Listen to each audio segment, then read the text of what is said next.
ନିଜକୁ ସ୍ୱାଗତ।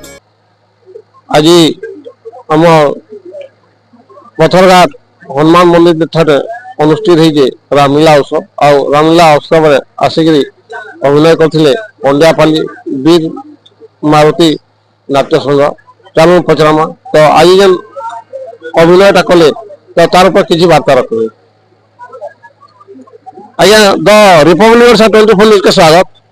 ଆଜି ଅଭିନୟ ଯେନ୍ ହେଇଥିଲା ନାଟଟା ତାର ଉପରେ କିଛି ସଂଳାପ ରଖିବେ। আজি আমার বেমারুতি নাট্য সংসদ পন্ডিয়াপালি আমার অভিনয় হয়েছিল রাম বনবাস আউ পরশুরাম দর্পদলন তার সঙ্গে সঙ্গে রাম বনবাস।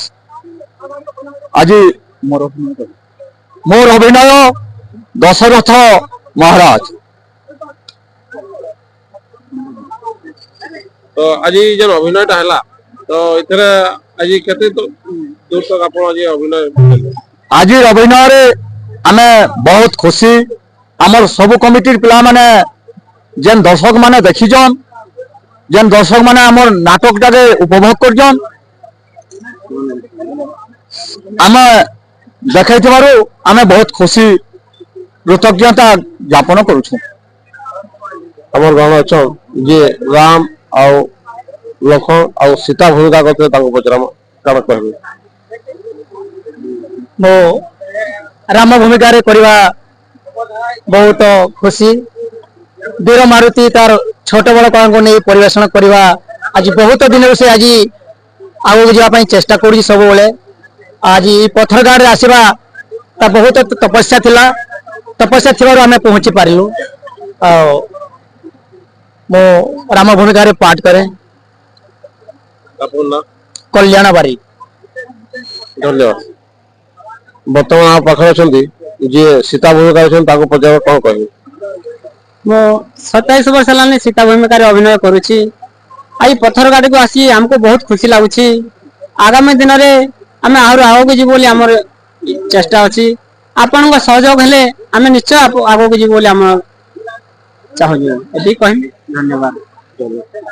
ଆମ ପାଖରେ ଅଛନ୍ତି ଆମ ଅଛନ୍ତି ଯିଏ ଲକ୍ଷ୍ମଣ ଭୂମିକା କରୁଛନ୍ତି ତାଙ୍କୁ ପଚାର କଣ କହିବେ। ଆଉ ଆଜି ଏଠି ପରିବେଷଣ କରିଛୁ ରାମ ବନବାସ, ବହୁତ ଖୁସି।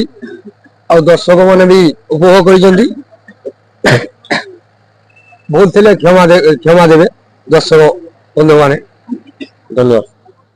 ଆମ ଗାଁରେ ଆଜି ଅଛନ୍ତି ଗୋଟେ ଭଲ ଚରିତ୍ର ଆଉ ଯିଏ ନାଟକ ମାନେ ନାଟକର ମୋଟକ ବନେଇ ଦେଇଥିଲେ ସେ ହେଲେ ମନ୍ଥରା। ତାଙ୍କୁ ପଚାରିବା କଣ କହିବେ।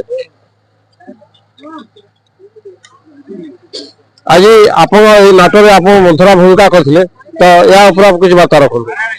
ମୁଁ ମନ୍ଥରା କୁ ପାଠ କରିବାରୁ ମତେ ବହୁତ ଖୁସି ଲାଗୁଛେ।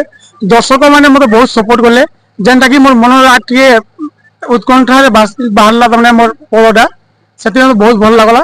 ଜୟ ବଜରଙ୍ଗବାଲି। নাট্য সংসদ অনুষ্ঠানর মুই আজকে প্রায় 26 বর্ষ হল এই দশরথ ভূমিকার পাঠ করে আসুছি।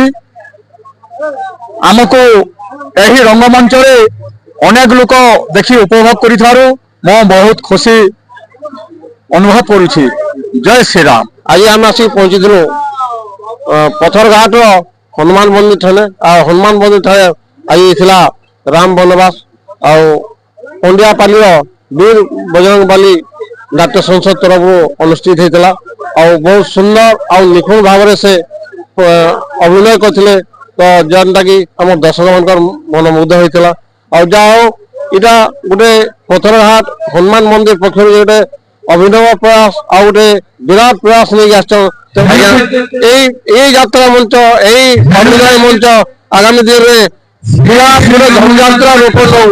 ଏଇଟା ମୁଁ ଜଗତନାଥ ଜୟ ଶ୍ରୀରାମଙ୍କ ପାଖେ ମୁଁ ତାଙ୍କ ମଙ୍ଗଳ କାମନା କରୁଛି। ସୁବର୍ଣ୍ଣପୁର ପ୍ରଫୁଲ୍ଲ